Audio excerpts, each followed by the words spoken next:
Son las 8:15. Saludamos al doctor Pablo Valverde, juez de la Sala de lo Civil de la Corte Provincial de la SUAY, académico, ex miembro de la Corte Nacional de Justicia. Doctor Valverde, bienvenido. El caso de las Malvinas realmente ha espeluznado a Ecuador, particularmente en esta semana cuando se han conocido detalles sobre la forma en que no solamente fueron asesinados en forma previa, fueron torturados estos menores de edad. Cierto es que el caso sigue en investigación y en manos de la justicia, y se espera que finalmente la verdad trascienda y se haga justicia en este caso.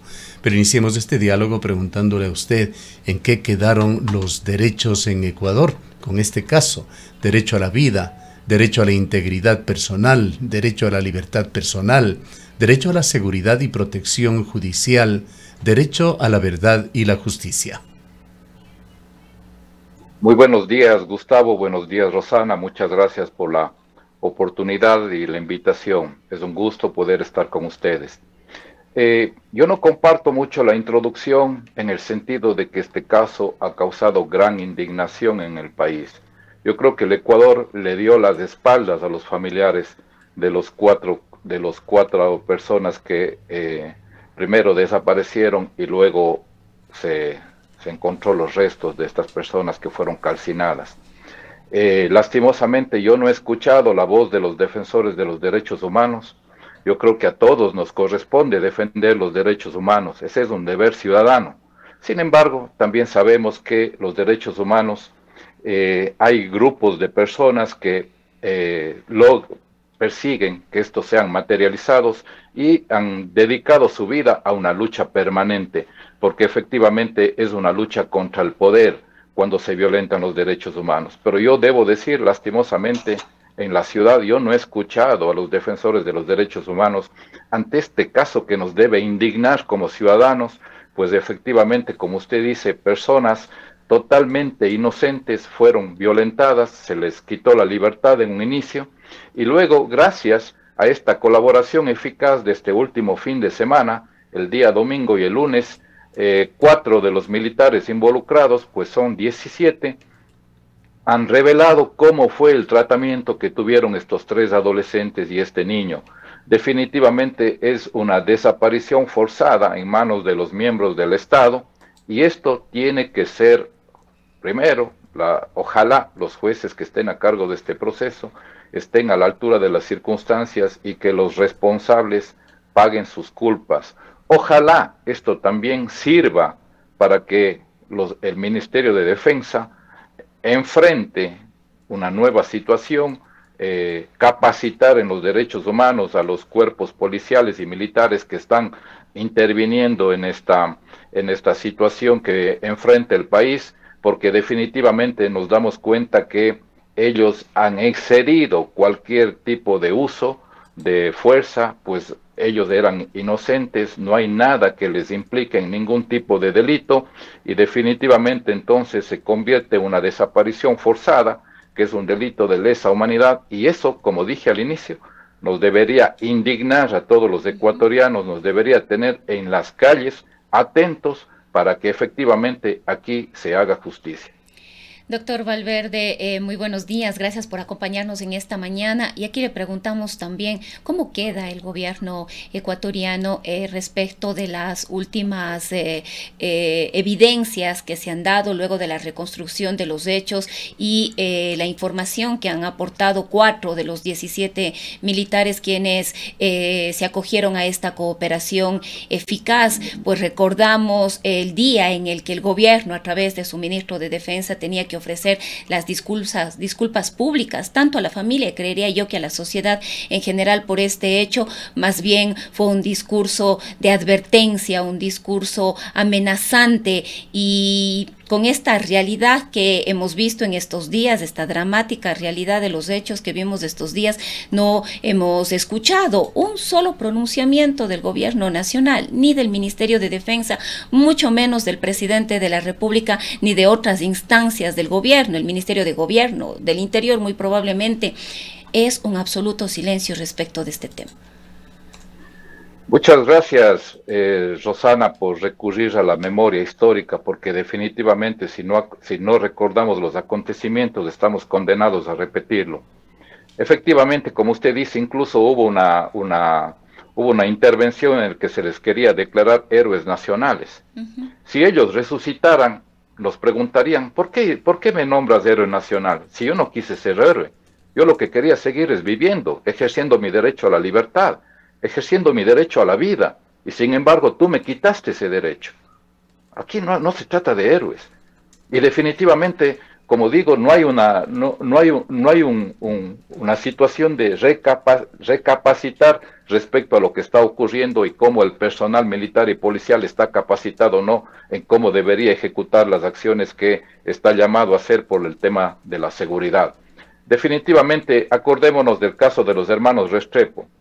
Si este rato estaríamos en una sala de audiencias y quisiéramos acusar a los responsables de ese delito, no tendríamos tal vez ningún signo, ninguna evidencia de cómo ocurrió la desaparición. Acordémonos que los padres de los niños, Santiago y Andrés, se fueron a las tumbas sin saber, en definitiva, cuál fue el destino de sus hijos adolescentes. Igualmente, tal como los adolescentes y el niño en el caso de las Malvinas. Entonces, ahora tuvimos la imagen del momento en que se les ve a ellos en la camioneta de los militares. Y gracias a esa imagen, definitivamente el caso no quedó en la impunidad. O de no, este rato tendríamos que estar repitiendo la misma historia de los hermanos Restrepo. Recuerden ustedes que incluso había gente que salía a defender de por qué los militares les detuvieron. Y la pregunta es, nosotros les diríamos a los 16, a los 17 involucrados, ¿por qué les detuvieron a ellos? ¿Cuál fue la razón para la detención? ¿No es cierto? Y ellos no tendrían respuesta. Y otra cosa, recordemos que ahí están involucrados 3 adolescentes y un niño. Si ellos estarían capacitados en derechos humanos, ¿qué deberían hacer? Deberían haberles ido a dejar en sus casas. Porque si es que ellos les recogieron, les tenían que haber ido a dejar en sus casas. Y al niño, indudablemente, pero asumamos que ellos tenían, porque todavía se sigue usando eso de que la actitud sospechosa, a los 3 adolescentes a la DINAPEN y al niño a su casa, así manda el ordenamiento jurídico ecuatoriano. Y nosotros tenemos una norma constitucional que dice que a los adolescentes, a los niños, hay que darles atención prioritaria y preferente. Entonces, ¿cuál era? Si es que el militar está capacitado en esto, debería decir, ¿qué tengo yo que hacer con estos adolescentes y estos niños? Tengo que darles atención prioritaria y preferente, irles a dejar en sus casas. Y si es que considero que ellos estaban involucrados, los adolescentes, repito, en algún tema en contra de la ley, tenían que haberles ido a entregar a la DINAPEN. Ese es el procedimiento, ese es ajustar mi conducta al ordenamiento jurídico ecuatoriano. Y este fin de semana, con la reconstrucción de los hechos, se reveló que ellos fueron torturados, incluso al lado del niño se hizo un disparo cuando ellos estaban de espaldas. Es decir, imagínense ustedes cuál era la situación de ellos desnudos, en la noche, aprovechándose en lugar despoblado. ¿Y por qué les van a dejar allá? Ellos deberían tener una explicación allá y en esas condiciones a las 4 personas. Por eso les digo desde un inicio, esto nos debería indignar porque no hay ninguna respuesta racional frente a los hechos que se van descubriendo. Insistimos, con 4 personas que se apartan de la teoría del caso inicial de que no, aquí no ocurrió nada, de que nosotros simplemente les llevamos y les dejamos y no sé qué. Y ahora, gracias a esta colaboración, se descubre incluso que a uno de los 4 les rompieron la cabeza. Entonces, ellos estuvieron sujetos a una situación de maltrato, de violentación de los derechos de su integridad física, psicológica, y eso luego, acuérdense ustedes, 8 de diciembre y la víspera de la Navidad, esos padres tuvieron que ir a reconocer los restos mortales de sus 4 hijos. Hagamos un ejercicio básico de humanidad, pongámonos en los pies de sus padres y sintamos ¿qué hubiésemos pensado nosotros si éramos los padres de esos adolescentes y de ese niño? Hubiésemos querido que la sociedad así nos dé la espalda Hubiésemos querido que las autoridades públicas salgan y digan, sí, ya vamos a dar una explicación. Hubiésemos querido que la ministra de Gobierno no llegue a la Asamblea Nacional a rendir cuentas de qué ocurrió en este hecho. Yo creo que definitivamente no, y esa exigencia ciudadana nuevamente tiene que materializarse, porque de lo contrario los derechos humanos continuarán siendo violentados en este país. Ahora hay una situación muy particular que está viviendo Ecuador, inmerso en la violencia, con niveles de violencia realmente sin límites en muchas de sus ciudades. Se cometen crímenes atroces día a día. Ayer informábamos, por ejemplo, sobre 2 ciudadanos maniatados que fueron arrojados con vida desde un puente en Quito.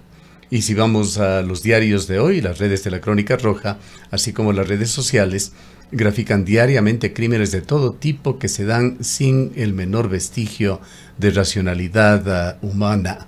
Esto genera reacciones primarias en la gente que lleva a aplaudir cualquier acción contra la delincuencia, incluso aberraciones que de tanto repetir se van convirtiendo en verdades, como aquellas de que los derechos humanos sirven solamente para los delincuentes, o a aplaudir los excesos de gobiernos como el que comete el de Bukele en El Salvador. A ver, Gustavo, yo creo que todo el mundo aplaude la intervención de los miembros del Ejército y de la Policía Nacional cuando su actuar está ajustado a la ley. Evidentemente, cuando el presidente de la República en enero del 2024 declaró que hay una guerra interna en el país y se vio obligado por las circunstancias a sacar a las Fuerzas Armadas, yo creo que esos temas de seguridad, indudablemente yo considero que si es que así actuó el Poder Central, indudablemente deberíamos respaldar, y creo que estamos de alguna forma asegurando que esta situación gravosa de la violentación de los derechos que somos por parte de la delincuencia efectivamente tenga un pare. Pero de ahí a considerar que toda actuación de los miembros de las Fuerzas Armadas debe ser justificada cuando tenemos casos como este de los niños de las Malvinas, definitivamente no, y 1000 veces no. ¿Cuál debería ser un actuar de un miembro de las Fuerzas Armadas y de la Policía? Indudablemente que yo digo, deberíamos nosotros partir de que ante todo no debemos hacer daño. Yo creo que todos los seres humanos deberíamos tener en esa convicción en nuestras acciones, no hacer daño. Y la pregunta es, ¿por qué ellos le hicieron esto a esos 3 adolescentes y al niño? Es decir, no tenemos ningún indicio de que algo posiblemente ellos provocaron. Recuerde usted que hubo una jueza que les dio el habeas corpus, y el ministro de Gobierno salió a protestar contra la jueza. Y no hubo ningún indicio de que ellos estaban cometiendo un delito. Entonces, el momento que justificamos este tipo de acciones, yo creo que como país retrocedemos. Vea, yo pertenezco a la función pública, soy un funcionario judicial por más de 30 años.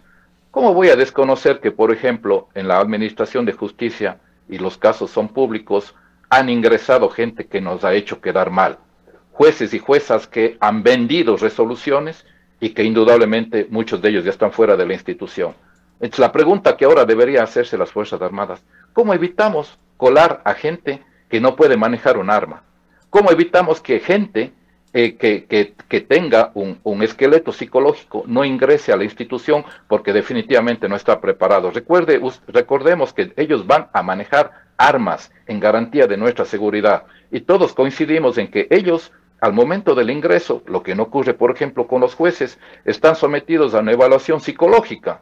Entonces se supone que ellos deberíamos estar más resguardados, porque efectivamente hay una mayor cantidad de filtros para poder ingresar a esas instituciones. Ahora, ¿el esqueleto psicológico de toda la humanidad es la misma antes de la pandemia y después? No, definitivamente no. Eso lo dice la ciencia y los estudiosos. Entonces, ¿podemos seguir aplicando los mismos estándares que aplicábamos antes de la pandemia para el ingreso? Definitivamente no.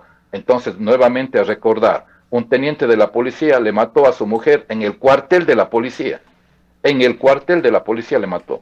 Entonces, yo creo que esto nos debe servir, primero, para que no haya impunidad. Luego, para defender los derechos humanos, porque ese es un deber ciudadano. Y tercero, para que las instituciones recapaciten y digamos, y reflexionemos y digamos, ¿nos está sirviendo lo que estamos haciendo hasta ahora? O tenemos que cambiar la metodología para efectivamente resguardar la seguridad ciudadana. Y definitivamente también capacitar a los miembros en los derechos humanos. Si nosotros, si hay, por ejemplo, se dice, un suboficial le pateaba y le rompió la cabeza. Y ese suboficial, ¿por qué le hizo eso al adolescente? ¿Cuál fue el motivo? 17 personas, 16 o 17 personas con 3 adolescentes y un niño. ¿Cuál es el peligro? Estaban armados, tenían alguna situación que para poder repeler alguna situación contra los militares. Ninguno. Recuerden que se les veía con el botín aplastándoles la cara y ellos dijeron que eso se hacía para que ellos no les vean el rostro. O sea, hay una serie de hechos en este caso, que es un caso emblemático, me parece a mí, para definitivamente estar atentos. Como digo, nosotros respaldamos las actuaciones de los miembros de la fuerza pública en tanto en cuanto se ajusten a lo que mande el ordenamiento jurídico ecuatoriano. Todos debemos ajustar a lo que mande el ordenamiento jurídico ecuatoriano. Yo como juez ajusto mis actuaciones a lo que mande el ordenamiento jurídico ecuatoriano. Eso procuro hacerlo todos los días. Y si nos llevamos de las máximas del derecho, como por ejemplo no hacer daño a nadie, todos los miembros de la fuerza pública deberían hacer. ¿Por qué? ¿Por qué vamos a actuar de esa forma si aquí no hay ningún motivo para hacerlo? Esas creo que son las reflexiones que deberíamos tener todos para, e indudablemente, también decir qué acciones podemos hacer para la defensa de los derechos humanos. Ahora, doctor Valverde, precisamente preocupa muchísimo esta situación porque, como decíamos hace un momento, no hay una respuesta estatal tampoco al respecto, y si bien el caso de los niños de las Malvinas es emblemático por la propia condición en la que se dio y tratándose sobre todo de menores de edad, pero no es el único caso de desaparición forzada ni de ejecuciones extrajudiciales que ya se han denunciado aquí en el país a manos de las fuerzas del orden. Esto quiere decir de alguna manera que indiscutiblemente existe un problema dentro de las Fuerzas Armadas, dentro de la Policía Nacional respecto de estos temas, pero lo que más preocupa en definitiva es saber si se está haciendo algo al respecto, si no se ha hecho nada al respecto. Conocemos casos también como lo que ocurrió con la abogada quiteña asesinada dentro de un cuartel policial, un caso de femicidio que se dio a manos de un miembro de las fuerzas del orden. Vemos que no son casos aislados en definitiva. Eso es lo que yo les recordaba, porque como digo, no podemos perder la historia de los acontecimientos que van ocurriendo en el Ecuador, precisamente para tomar todas las acciones que nos permita prevenir y recomponernos como sociedad. La Asamblea Nacional le mandó al ministro de Defensa a capacitar a los miembros de las Fuerzas Armadas en derechos humanos. Yo creo que debería haber, por responsabilidad pública, un funcionario público informar a la ciudadanía de que efectivamente esas acciones se están ejecutando, porque a todos nos interesa que todos los funcionarios públicos ejecutemos nuestro trabajo bien, que seamos buenos funcionarios públicos. Entonces, a mí me parece que si es que el ministro de Gobierno, el ministro de Defensa salen y dicen, hemos implementado unas nuevas medidas para el ingreso a las personas, nuevos estándares en cuanto al esqueleto psicológico, nuevas evaluaciones permanentes para ver que la gente esté bien, esté con un esqueleto psicológico fuerte. Luego de eso hemos capacitado a las personas en derechos humanos, vamos a seguir en forma permanente, hemos encontrado la vinculación con la academia, para que la academia entre a capacitar en su rol de vinculación con la sociedad, porque ese es un tema que nos interesa en la academia. Eso sería actuar con responsabilidad pública y significa precisamente reconocer que este caso fue un caso puntual y que vamos a rectificar. Como usted dice, el otro día escuché que hay unas estadísticas de que hay 900 personas aproximadamente desaparecidas en este país. ¿En qué condición han desaparecido? Indudablemente hay una violentación flagrante de los derechos de esas personas, derecho a la libertad, derecho a la vida, derecho a la dignidad, ¿no? Pero Hay casos puntuales que por las circunstancias y la forma como ha ocurrido, y sobre todo porque hay información que nos permite investigar y llegar, este juicio ya está llamado a la audiencia para ver si continúa o no el juicio, es decir, a ver si la Fiscalía presenta o no los elementos contundentes para ver si es que hay cómo o no llamar a juicio, la audiencia preparatoria de juicio. Entonces hay ya unas bases procesales que van avanzando en este proceso. Se ha denunciado también que en la Fiscalía de Guayaquil no querían avanzar en este proceso. Y eso, por ejemplo, demandaría de la Fiscalía General del Estado una investigación para saber por qué el fiscal o la fiscal que estaba a cargo de la investigación no hacía todo lo que le manda el rol que tiene que cumplir en un caso puntual donde que hay una acusación y donde que hay una investigación de lo que ha ocurrido. Entonces, hay una cadena de responsabilidad en todos los entes y definitivamente de eso tenemos que exigir. Vea, cuando uno decide dedicar su vida al servicio público, tiene que ser un buen funcionario público. Yo asumo que la gente que decide dar un paso adelante y asumir un ministerio de Estado, lo que debería hacer, por lo menos, es una rendición de cuentas públicas frente a determinados acontecimientos que demanda la sociedad. El presidente de la República debería hacer un manifiesto público en el sentido de que hay un respaldo a la actuación de las Fuerzas Armadas y la policía, eso ya lo ha hecho él, pero ¿cuál es su rol frente a este hecho? Él debería garantizar los derechos humanos de estas tres personas, de estos tres adolescentes y de este niño, porque como repito, ese es un deber de todos los ciudadanos, de los 17 millones de ecuatorianos, e indudablemente también lo tiene que ejercer el primer personero que nos representa y que es el presidente de la República. Bien, creo que tenemos que hacer eso. Sí, perdón la interrupción, ya para culminar. Quisiera preguntarle su opinión, su expectativa sobre el nombramiento ya inminente de esos 50 nuevos jueces especializados o que irán a unidades especializadas de lo constitucional, decisión que se tomó en consulta popular. Yo creo que esto también es la reflexión de que muchas de las ocasiones creemos que la consulta popular va a solucionar todo y vemos que no es así, porque no hay en ocasiones la voluntad de los funcionarios que tienen que tomar decisiones. Por fin se aprobó el reglamento para llamar al concurso. Yo creo que la voluntad popular decidió, quiere que existan jueces especializados en materia constitucional. Eso obviamente a los jueces que trabajamos en otras materias va a significar una descarga significativa en esta materia, en el número de causas que nos va a permitir dedicarnos a la materia en la que nosotros tenemos que cumplir nuestro rol. Y ojalá allá vayan los mejores hombres y mujeres especializados en materia constitucional, que estén a la altura de las circunstancias, que esté para ejercer una tutela eficaz de los derechos de las personas que comparecen con las acciones constitucionales. La Corte Constitucional ha hecho un gran papel en este sentido, de ir configurando a través de decisiones cómo se ha dado el abuso en las acciones constitucionales, para que los jueces no caigan ya en ese tipo de cosas y pongan de alguna forma un freno, que estas acciones se las tiene que proponer cuando efectivamente haya una vulneración a los derechos constitucionales de las personas, pero también al mismo tiempo esto ha demostrado que son medidas eficaces para limitar el ejercicio del poder. Les recuerdo ahora, por ejemplo, lo que estamos hablando, una jueza en una acción de habeas corpus, no fueron presentadas las personas de que se vio con